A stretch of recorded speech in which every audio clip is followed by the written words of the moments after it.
Yes. మా ధనుష. యాక్చువల్‌గా Vijay Anthony గారు చెప్పులు లేకుండా స్టేజ్ పైకి రావడం it's common. I mean every event మేము చూస్తూనే ఉంటాం. బట్ ఈరోజు ధనుష కూడా సర్ప్రైజ్ చేసింది. అదే ఎందుకు అని?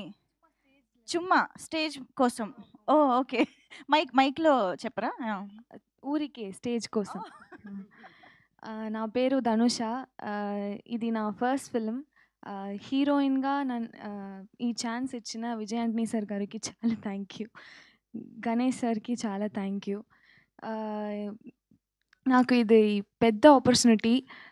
తమిళ్‌లో మాత్రం లేదు, తెలుగులో కూడా ఈ ఫిల్మ్ రిలీజ్ అవుతుందని నాకు చాలా హ్యాపీగా ఉంది. ఆహ్, ఆహ్, ఆహ్, అజయ్‌కి చాలా థ్యాంక్స్. కంఫర్టబుల్‌గా ఉన్నారు. నాకు ఫ్రెండ్ అయిపోయినారు. నాకు కొంచెం కొంచెం తెలుగు తెలుసు. మా అమ్మ కూడా తిరుపతి. నేను పుట్టింది తిరుపతి. బాగా అర్థమవుతుంది. కానీ మాట్లాడడానికి కొంచెం కష్టం.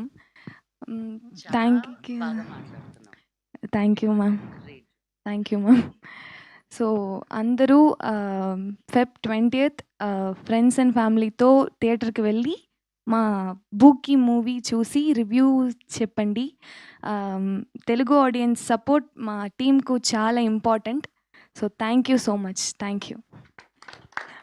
సినిమాలో సర్ప్రైజ్ ఉంటుందని డైరెక్టర్ గారు చెప్పారు గానీ, స్టేజ్ పైన చాలా సర్ప్రైజులు ఉంటున్నాయి. అస్సలు అన్‌ఎక్స్‌పెక్టెడ్ ఇంత మంచి తెలుగు ధనుష నుంచి. So hearty congratulations and welcome to Telugu film industry as well. ఇక్కడ కూడా చాలా మంచి సక్సెస్ అవ్వాలని కోరుకుంటున్నాం.